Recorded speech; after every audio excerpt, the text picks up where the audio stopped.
The kettle's boiling, I do apologise. Good morning, YouTube. This is the 2 weeks out vlog. If I look tired, it's because I am. I've just got back from fasted cardio and I went to make my first meal and realised there was no yoghurt in the fridge. Or there was, like the smallest amount. Like, what is this? We have a food shop being delivered anywhere between 9 and 11, as I do every Monday. But I just had to run over the road to the co-op to get another pot of yoghurt because there's no way I'm waiting another hour or two, potentially, to eat my first meal because I'm hungry. So, last minute run for some faye, making a coffee, Monday check-ins going down, you know the drill by now. I had a new low weigh-in yesterday, 57.15, so that was around about a pound drop from my last low weigh-in. No, just a little over half a pound drop from my last low weigh-in. And we're starting to feel the effects now. So, check-ins are done. 6 hours later, a 6-hour day of check-ins today, which was great because I love seeing everyone's progress and oh my god, motivates me so much to get in the gym after seeing how everybody else has got on this week. But this is today's gym fit. I haven't worn, obviously have to flex at this point, haven't worn this fit in a while. I don't know why. It's Riderwear matching set, of course. You know the drill by now. I only live in Riderwear and Bombshell. Cute little love heart bit on the bum.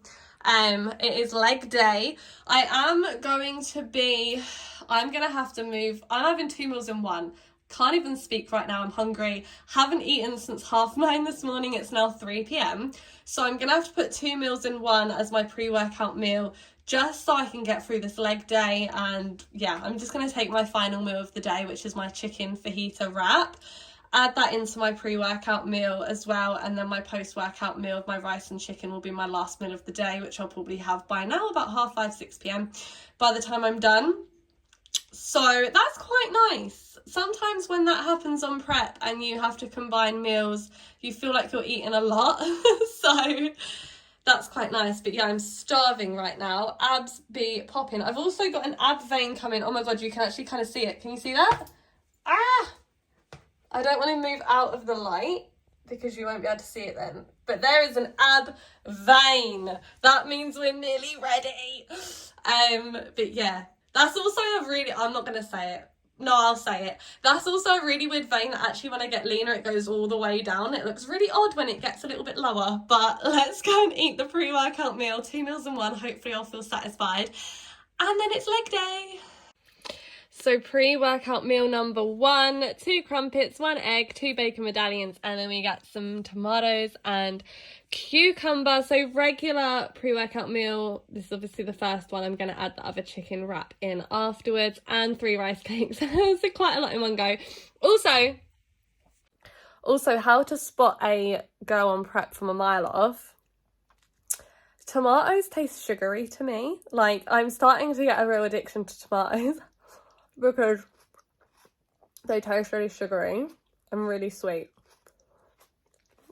That's how you can tell that I've not really had real sugar in a long time. But I love it. And you know that meme that was going around about Kim Kardashian after she fit into Marilyn Monroe's dress about how she did it just eating tomatoes? I can see that. Obviously she didn't, and if you believe that, that's an issue. But I can see tomatoes are tasting sweet to me right now. Second part of the pre-workout meal. I feel like my camera makes it look a lot nicer than it is. It's literally just chicken, lettuce, mayo, and a tortilla wrap. This is usually my last meal of the day for anyone that has seen my full day of eating on prep. But obviously, like I said, I'm going to the gym much later than normal, a couple hours later than normal, so I'm adding an extra meal beforehand. And yeah, let's eat this up. Oh my god, what is going on with my hair? I had the most epic leg day, by the way. So I didn't film any of it because I was just so in my head, so focused, so like in my headphones. And shit gets real like that when you're 3 weeks out, nearly 2 weeks out, and it has to go down like that, you know? But shit got real. It was a great session. And when I say, like, it was a wild leg day. And when I say it was a wild leg day, firstly, it was great. I was able to progress things, which was awesome. but things just felt good. Like last week RDLs, I could feel a lot in my back. Today it was like all in the hammies, all in the glutes, which was awesome. I even increased the reps on the weight I was using, so I even went for it more. Everything just felt good. I even upped the weight on the hack squat. I was like, how am I getting a PB on hack squat this close to show? But it was just wild. So the fact that I combined those two meals and made that call because I was going to the gym later than normal, I'm really glad I made that decision, and I feel like that's what really fueled me. So I'm really happy with that. Again, I didn't film it, I was so in my head, I just had to crack the hell on. But yeah, absolutely loved it. I've just got home, whacked out another bit of work. I've also done a shit ton of meal prep for Nick. I literally just made his dinner like a chicken curry, but then I've done a shit ton of meal prep for him. So extra chicken curry. There's a lasagna in the oven right now. Oh my god, should we have a look? Let's have a look. Oh my god. So sorry to anyone on prep, but this is the lasagna in the oven right now. Not to like toot my own horn or anything, but I make a really fucking good lasagna. And it's not even that complicated. And if you want the recipe, you'll have to buy my recipe book. Link in bio on my Instagram. It's literally $4.99, I think, or is it $7.99? I don't even remember how much I charge for my recipe book. But it is a great recipe. And in my recipe book as well, I don't know if I've ever plugged that, but you can, every single meal has the calories and macros, and then it also says how to make this meal lower calorie and how to make it higher calorie, so you can adjust. And you can use those modification tips on pretty much like a lot of meals. So if you go between a fat loss phase to a maintenance phase to a surplus, etc., you can have the same kind of meals that you love, but learn how to change them up. So the reason why I've done a shit ton of meal prep and done all that chicken curry and lasagna is because we are getting closer to show. I do all the cooking in the house. Not that it's a problem, not that I'm complaining, because I do love doing it. But I'm probably going to have days where I really don't want to cook, and I don't want to cook things that aren't prep food.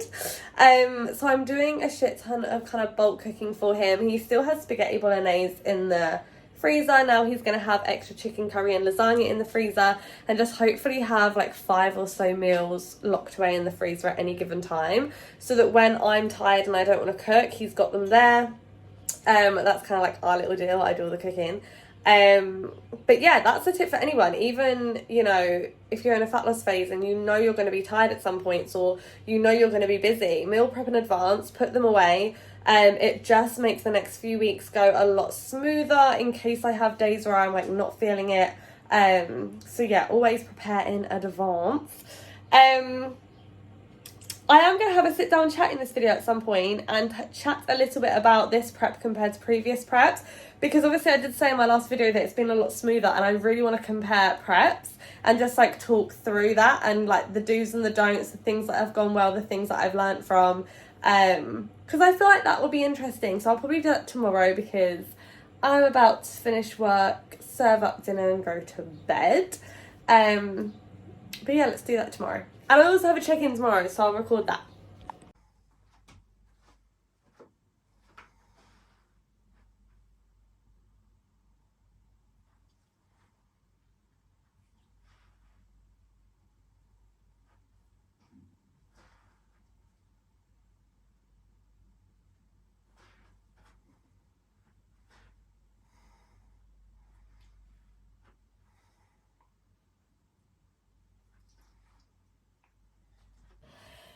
So that was my morning check-in all done. I then ran out the house after that to go and do fasted cardio, so I'm only just picking the camera back up on my way to the gym.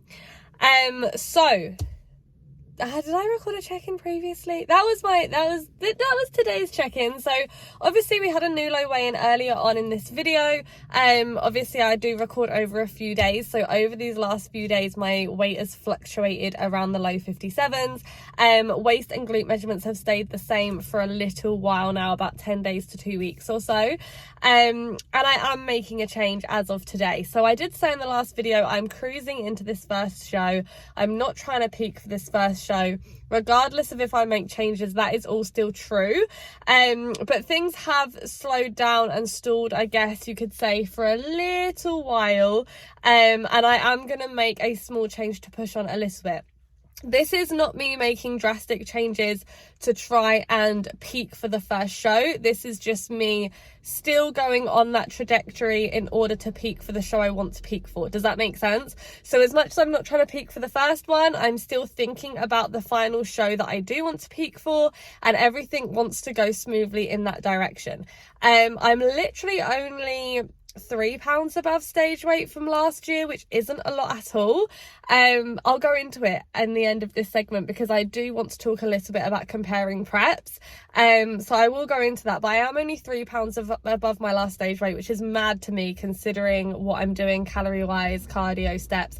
But anyway, the change that I am making from today onwards is I am increasing cardio. So previously cardio was 20 minutes 6 times a week. It is now 30 minutes 6 times a week, all still on the Stairmaster. That is the only change I am making. Again, I say this every single time I make a change, and hopefully you guys are listening to me by now that you don't have to change everything all at once. That is the only change. That is an increase in 60 minutes of cardio across the week. That is all that is happening. So an hour extra cardio across the week, spread out over 6 sessions, 10 minutes at a time. It doesn't feel like too much, isn't going to take too much up extra time out of my day. And I'm already there doing it anyway. So what's 10 more minutes? So that is the only change. So please understand it's small changes at a time, and hopefully for any of you who have got this far into the vlogs and this close to show day with me, who started at week 1, you will have known by now that things have gone smoothly. I've only made small changes at once. Imagine if I had gone all the way, balls to the wall straight away. I'd be dying right now. I'd have nothing else to change. Like, do you know what I mean? So small changes, little and often, or well, little and whenever you need, how the body responds, X, Y, Z. But that is the only change, and we'll see how it goes. But we have 2.5 weeks from today, roughly. I'm so excited for this first show. I'm so freaking excited. Anyway, let's go and train upper. I promise I record it and I don't, but I will try, and then we'll come home and we'll talk a little bit about comparing preps and why this prep has been so good compared to the last prep.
Okay, so I am back home from the gym, and I did actually manage to film some, as you would have seen, but it was a really good upper session. I felt really strong. I progressed a lot of the lifts, which was awesome. So yeah, I felt really good. Now that I'm back, I'm gonna chat a little bit about comparing preps. And I feel like we can chat in different ways, but I don't want to make this video too long. Just about comparing your own preps, or comparing my own preps, but also comparing to other people's. I feel like it goes without saying you don't want to compare your prep to other people's preps, because everybody's different. Everybody has to do different things, and everybody's body requires different. So you don't really want to compare to others' preps, that's for sure. in terms of comparing my own prep, so I've been making a lot of comments about how this prep has been really, really smooth, and the differences I've had this prep to previous preps. And I think anyone who's competed multiple times will understand this. So I'm in my 5th year of bodybuilding. I've done 4 preps. This is my 4th prep across 5 years, and every single one has been a little bit different, and every single one you learn something new, I feel, whether it's about yourself or about how you're prepping or viewing your prep. This year, this prep, the biggest thing that I have done is I haven't just chased scale weight, and I feel like every other prep in one way or another, I've always kind of chased scale weight. I've chased being the smallest possible, the lightest possible. You know, if the scale weight isn't moving, make a change, make a change. And I haven't always gone off of the look and what I'm looking like. And obviously that is the biggest thing. Like, it's bodybuilding, right? Like it's the look. But every other year I haven't necessarily gone off that as much, and this year I have, and I feel like that's made it much more successful in terms of I'm a lot more confident and I'm a lot happier with the look I'm going to bring to stage. But it's also made it easier in terms of I haven't just made changes and made changes and made changes. So yeah, anybody else out there that's prepping or that coaches themselves, don't just chase scale weight. Yes, of course, at some point it's going to have to come down. Yes, of course, you do have to look at the trends, but try not to just worry about scale weight. The judges do not know what you weigh. I feel like that's made a huge positive impact on the look I'm bringing to stage this year. The other things that I think have also influenced that, because I'm not just chasing scale weight and I'm thinking about the entire look, I'm thinking way more about digestion, about recovery, about sleep, all of those things that I've 100% overlooked in the past and just battered my body to get that low weigh-ins. I'm really, really considering, oh my God, you can see how veiny my hands are, gross. And that's just made a whole huge difference to how I'm feeling health-wise, how I'm performing in the gym, why I'm still able to get PBs in the gym, why my body is still changing, all of these things. So I'm really, really happy about that this prep. A couple of things that are different between previous preps. First ever prep, I macro tracked, and I do not recommend. I mean, some people do macro track their prep. Some people get on with it really, really well. I did not. For me, macro tracking and giving me the decision each meal was not good for me. If you gave me the decision of what to have, I would try and fit in a cream egg. Like, why would I do that on prep? Why would I use, literally they're like 250 calories for like that fucking small. Like, why would I use 250 calories on prep on a cream egg? But because I had the choice, I would, and it would make my food focus a lot higher, it would make my hunger a lot higher and a lot more intense, and it did not work for me at all. So I've been following a meal plan. I always set up a menu style plan, and I do that for the other girls as well on my team. So you have different foods you can eat each meal, but you're kind of staying within the same thing, and obviously that's going to hit your macros. As much as I set myself up with a menu, I still have eaten the same exact meals every single day. I have very rarely switched, and I'm a creature of habit. I like routine. It's easier for me. Less decision in the food shop, less decision when I'm making food. I don't know. I just eat the same exact thing 4 or 5 times a day for 16 weeks, and that's what works for me. And I'm not saying that everyone has to do that, because not everybody has to do that at all. And I think the thing that makes that easier for me is a lot of those meals are what I have all year round in off season, just the higher fat, higher carb versions. And so for me, it just works. I don't know. I don't feel like I'm missing anything. I know other people, they couldn't stand to do that and they want a macro tracker prep. If that works for you, awesome. Did not work for me. I did not get lean enough when I did that, and my post-show phase was worse because I was so much more occupied about food, because I was always hungry. I was like really intense food focus, just really, really like intense. And that actually just made the whole experience worse for me. So I have done the whole meal plan thing before in 2 other preps. And so I knew that was going to work very well, so I'm happy with that. But yeah, that first prep I did macro check. The first 2 preps I didn't have a car, so I would walk everywhere, and God knows how many steps I would whack up, probably like 15 to 20,000, like a lot. And the last two preps I've done, so this one and the one before, having a car has meant that I have had to consider expenditure a lot more, and I have had to consider doing extra cardio or food having to drop a little bit lower or having to really go out and get steps in, because I'm naturally having a very different lifestyle. And that's one thing that is huge, and that's one thing that I see very common when people sign up for coaching with me and they're like, oh, I was really skinny when I was younger, and as soon as I became an adult my metabolism slowed down.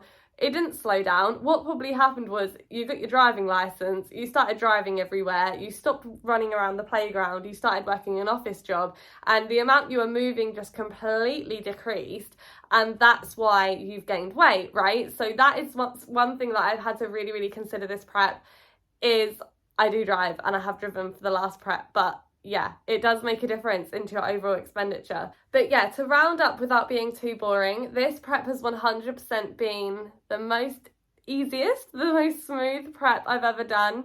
And it's been so different. I haven't just chased, scale weight. I know what has worked for me from previous preps, and yeah, that's just made a huge difference. And then on top of that, I've really focused on recovery, on sleep, on all of the other things I would never have considered before. I've done that this year, and it's just made a huge difference. So yeah, it makes me even more excited. But I am going to leave this vlog here. Thank you so much for watching. Don't forget to like and subscribe as always. We're going to be in peak week soon. I'm going to have to do, now that I've messed up the weeks, I'm going to have to do another video next week, and then it will be a peak week video, and then it will be a show day video. Oh my God, it's getting close. But yeah, really excited. Let me know in the comments if you have any questions or anything you want me to go over. Don't forget to like and subscribe. Thanks so much for watching, and I'll see you in the next video.